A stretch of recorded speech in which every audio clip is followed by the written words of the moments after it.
I don't care that your mom flew in to spend all the day with you, Gavin. I'm the host. If I work, you work. Oh, I don't want to know she made you spotted dick. I don't want to know about your kinks, Gavin. Gross. Ass. The following podcast contains... You used to be a kind, loving man, and now you're a foul-mouthed monster. Explicit language.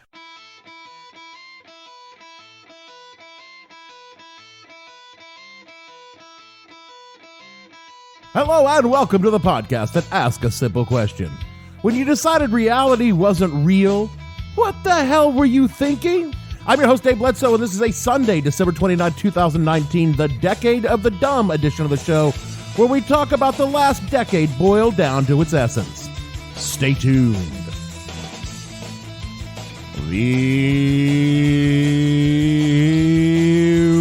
What the Hell Are You Thinking podcast is brought to you by Bullshit, the product of the future. Are you looking to invest in the future? Why not turn to the past? Why not turn to bullshit?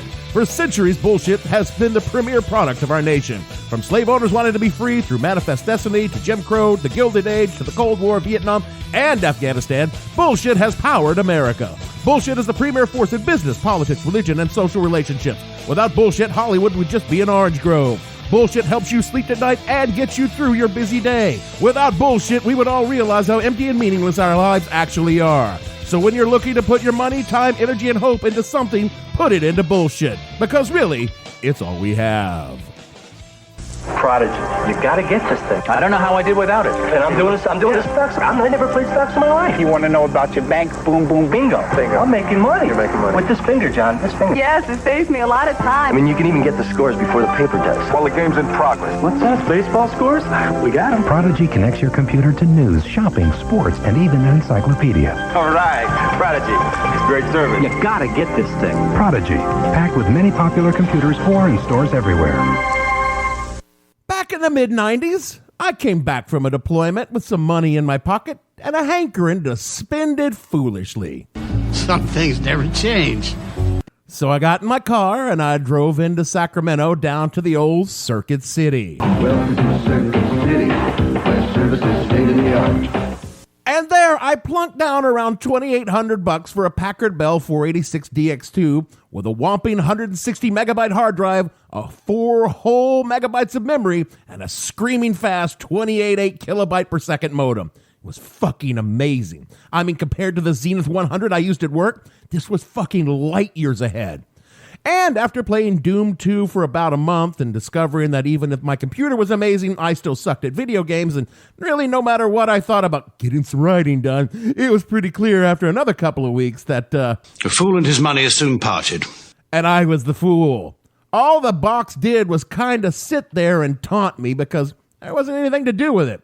One day, while clicking around on the desktop icons, I launched something called Prodigy Online. And that is when shit got interesting. Now, for those of you who don't know, which I assume is most of you, Prodigy was an online service from IBM and the tech giant Sears. We bring good things to life. CompuServe was older by several years, and America Online really hadn't invaded the PC market yet, so Prodigy was the gateway for a lot of non-tech savvy Americans. Built in the classic walled garden approach, Prodigy only allowed you to access the content they chose. You couldn't get out onto the web itself, which was fine because most of us didn't even know there was a web to get out to. It was basically a global BBS with a chat program, and the chat program was where I gravitated to instantly. There was hundreds of topic-centered rooms around all kinds of interests, and somehow I landed in a group focused on the works of the fantasy author David Eddings. It had started out as a kind of online role-playing spot with people pretending to be characters from the books, but it had evolved into just a general chat for the kind of people who like David Eddings. My diagnosis is that you're a huge nerd. Oh, God, yes, we were. Now, a lot of things happened during my time on Prodigy. I met people from around the country, made new friends. Hell, I even fell in love with a woman. A woman with a mustache? Hush, Gavin, Monique was a beautiful woman. You don't know what the hell you're talking about. The best part about Prodigy was the community of people. No one knew what the hell we were doing, so we all just figured it out together. Sure, back then there were trolls and cliques, but for the most part, it was all good fun that lasted for about a year and a half before Prodigy went bankrupt because no one knew what the fuck it was, and we all moved to America Online for a while. AOL was much bigger by this time, and because it was so much bigger, it attracted more assholes, more stupidity, and more of the kind of behavior we associate today with the worst part of the internet. Our Prodigy group eventually fractured and wandered off into the wilds of the internet, never to be heard from again. I mean, keep in mind, this was back in the day where your email changed whenever you changed their service provider, so it was kind of easy to lose touch. It was a dark time. The one thing about all of those early days was this. It was a fantasy and everyone knew it. We were pretending, playing a role, and our offline lives were a mystery to all the people except a few that you were close to. I mean, I only met a few people IRL, as we would say, including Monique. Sure you did. No, I did. I met her and her family and everything, and they didn't like the fact that a white boy was dating Monique, but that isn't the story I'm here to talk about. I'm here to talk about how back in the early days of the internet, you never believed in anything you read there. You just assumed it was bullshit. Reality was what happened offline. And the reason I'm jumping off from there is that I just came back from visiting my boomer parents. It was a delightful trip, all things considered, and we had a good time, but during the trip, I finally figured out what makes them so boomerish. Retirement, old age? Well, yes, but also, they're always on their phones. I mean, you think the teens are always on their phones, but my folks would sit around and scroll fucking Facebook for hours, day after day, over the 4 days I was there. And I finally understand what turned my always conservative but otherwise rational parents into a pair of Trump evangelical shit-posting memers sharing MAGA Americans. Fucking Facebook. Zuckerberg's fucked me again. And I realized that in the 2010s, the old standard of what happened online being fantasy and the offline being reality inverted, and the entire fucking country has gone nuts. I mean, we were already nuts, but we were nuts in our own quiet, individual ways. I mean, we couldn't stand up in the mall and give a TED talk about what we really thought about the Jews. Someone would call the cops. But on Facebook, we could not only give a TED talk about the Zionist conspiracy, but find people who agree with you and share crudely photoshopped images to back up your insanity.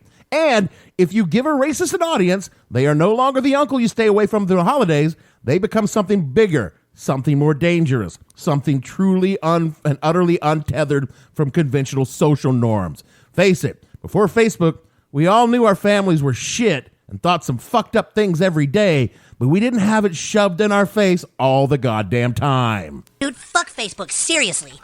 And this isn't a Facebook rant. I've done those before. It's a genuine query into what the fuck happened to reality over the past decade. In the past 10 years, I've watched simple, objective reality agreed upon by almost everyone with two brain cells to rub together become thin, sort of stretched like butter scraped over too much bread. You know, things like the planet's a globe, a fact established in science for thousands of years now, is up for any kind of debate as proof positive that something is fucked up. To be sure, there were flat earthers in 2009, but they were ashamed to be known as such. Now they wear a fucking t-shirt mocking people who think the earth is a globe. That is this decade in a nutshell. From a 2018 Guardian article, quote, "For decades now, objectivity, or even the idea that people can aspire towards ascertaining the best available truth, has been falling out of favor. Daniel Patrick Moynihan's well-known observation that everyone is entitled to his own opinion but not to his own facts is more timely than ever. Polarization has grown so extreme that voters have a hard time even agreeing on the same facts. This has been exponentially accelerated by social media, which connects users with like-minded members and supplies them with customized news feeds that reinforce their preconceptions, allowing them to live forever in narrower silos. In his 2007 book, The Cult of the Amateur, the Silicon Valley entrepreneur Andrew Keen warned that the internet not only had democratized information beyond people's wildest imaginings, but was also replacing genuine knowledge with the wisdom of the crowd, dangerously blurring the lines between fact and opinion, informed argument, and blustering speculation. A decade later, the scholar Tom Nichols wrote in The Death of Expertise that a willful hostility towards established knowledge had emerged on both the right and the left, with people aggressively arguing that every opinion on any matter is as good as every other. Ignorance was now fashionable. Suck it, nerds! And look, humanity has always been stupid, ignorant, xenophobic bigots, afraid of the people in the next valley because they might get the yak you hope to kill and feed the clan with tonight. And the simple solution we've used for most of our evolution was, I think we should kill them. I think we have to. But then we started forming societies where we lived with the people from the next valley and towns, and together we had more food because we farmed collectively. To help this happen, we created rules for living together and called it religion. And from time to time, we would have to go kill the people in the nearby towns because their gods were different from our gods, but mostly things were good. Then religion went mainstream and more people started believing in the same gods, and our towns banded together to form countries. So we would go kill people in different countries because they had a different king than we did. But then the Enlightenment came along and we started to question a lot of things, gods, kings, and whether killing other people was a good way to change their minds. No, it is not. We developed science, reason, then technology, and while we still killed one another in extraordinary numbers, it wasn't because of something we believed, it's because they had something we wanted, usually money. But then for some reason we went back to killing each other because the other side believed differently than we did. We started killing for ideology again, capitalism versus communism. Though, if you look at that too, that's mostly about money. But still, that was on a national scale. On the small scale, we now all pretty much agreed that certain things are just true. And because we agreed on these truths, we did some pretty amazing things. We found a way to light and heat our homes without the risk of burning it down every night. We built ways to cross vast distances quickly, allowing us to find that the other people on the other side of the world or the continent, even the world, had things we wanted that we could just buy from them rather than killing them and taking it. We eradicated disease and extended our lifespans by decades. We went to space, and in doing so created technologies where we communicate instantly with any point on the planet. Then we wired it together and used it to share porn and sell shit to each other. It was the pinnacle of human ambition, finding ways to fuck and make money all in one medium. And over the past 10 years, we've taken that medium and slowly started to disassemble the product of the previous 5,000 fucking years. Yes. Humans are very peculiar. How did that happen? Oh, it's simple. Because of the internet, we can pick and choose our version of the truth. Again, humans have been doing this since not long after we discovered wiping our asses with a leaf after we shit made our butts not itch. Jesus Christ, Dave. Sorry, I like descriptive examples. What I mean is religion is nothing but people and choosing their version of the truth and sticking with it. Now the internet has allowed us to turn everything into our religion and given us space to get up and evangelize about our own personal pet Jesus on everything from regular religion to science and definitely politics. And that shit used to be something we didn't really talk about. The social convention was to keep it to yourself unless someone asked, particularly amongst us white folks. White people do not like to talk about their political affiliations. It's a secret. You ever ask a white guy who's voting for you? Hey, Bob, who are you going to vote for? Dave, whoa. Take it easy now. Take it easy. So anyway, I was fucking my wife in her ass, right? And I mean, it was something else. Yeah, but who are you voting for? Dave, come on with the voting. I'm trying to tell you about fucking my wife, you're asking me all these personal questions. Thanks to the internet, everyone wants you to know who and why they are voting. And their reasons for voting are rarely what one would call well thought out. Now, everyone has an opinion, and they want you to know what it is. Yes, I acknowledge the irony of me having a podcast and saying that. But I'm also going to say, that's a fucking problem. Back in the 1990s when we were building this thing, one of the things we heard a lot about was how the internet was going to give a voice to everyone. Online, the common man could speak as loudly as the so-called expert. No longer would the gatekeepers block the rest of us from speaking our minds on the issues of the day. Information would flow freely and speech would be unchecked. The internet promised us freedom. Here are some predictions that James Fallows made back in 2002. Quote, "The truth will make people free," Fallows writes. "Elections will become more about the issues as voters can easily investigate each candidate's position. And the government will become more honest as the role of money in politics is exposed." People in different cultures will become more tolerant as they build electronic contact across traditional borders. And virtual friends and associates will replace families and communities. And in the future, we will perfectly personalize our online space, unquote. By any plausible measure, the internet of the past decade has failed miserably, living up to the hopes it started out with. And there's one simple reason that no one took into account when they created the internet. Think of how stupid the average person is, and then realize half of them are stupider than that. The 2010s has given us a world dominated by the bottom 50%. Actually, the bottom 25% because they scream the loudest. The fundamental failure of the internet is that it allows the dumbest amongst us to shout over the rest of us because the rest of us are busy doing shit. Only the stupidest among us has time to spend consuming and regurgitating the kind of bullshit that dominates our society today. We've allowed the idiots to run the internet, and because the world now runs on the idiots are running the fucking world. What? We should have seen it happening. I mean, come on. Television has long been the dumbest fucking thing in the land, but the idiots consume television. On the internet, they create, and what they create is more stupid. They mine idiocy like it's coal and burn it to produce the thick brown layer of dumb that blankets this country. In the early days, you needed to know something to get online and create a space to spew your stupid. These days, you just need a fucking phone and you create hours of utter shit that some other stupider person will consume and believe in because you are their kind of moron. The 2010s made it easier for idiots to find other idiots and made us all stupid through their idiocy. They took truth, reality, facts, and common sense and made them negotiable. They made them individualized and they made them irrelevant. Silicon Valley figured out early on that there was good money in stupid, so they made a system so easy even a dipshit could do it, and the dipshits did it by the thousands. Conspiracy theorists, anti-vaxxers, flat earthers, Holocaust deniers, chemtrailers, climate change hoaxers, gamergaters, the alt-rights, Alex Jones, and Donald fucking Trump all exist because they are stupid and they are good for business. The promise of the internet was never about freedom. It was about profit, and profit always seeks the easiest path, and stupid is the easiest path. Also, while stupid people don't have a lot of money, there's an awful lot of them, so you could take pennies from millions and make a lot of money very easily. Who cares if it destroys the world, right? You got yours. I mean, look how fucking great that worked for the oil companies. And we are all stupid because of it. All of us. We are all dumber than we were 10 years ago. Think about it.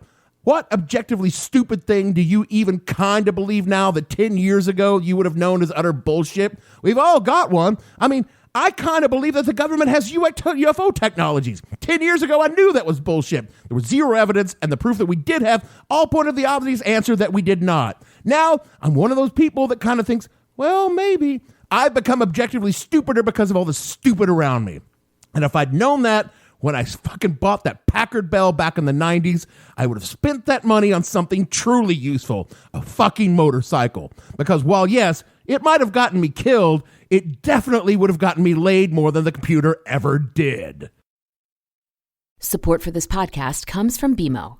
Should these uncertain times alter your approach to managing Treasury cash? What 4 strategies can help optimize returns? Unpredictable times call for expert insights. Read the article, Corporate Treasury: Optimizing Liquidity in an Uncertain Environment by James Santoro, Managing Director, Liquidity Specialist. Get his expert take at bmocm.com/COVID. That's bmocm.com/COVID. Corporate Treasury. We work here. That is it for our show this week.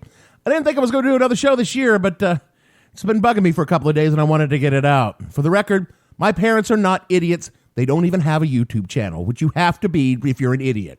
Jesus, YouTube is just Facebook for fucking millennials and Gen Zers. Same stupid, different medium.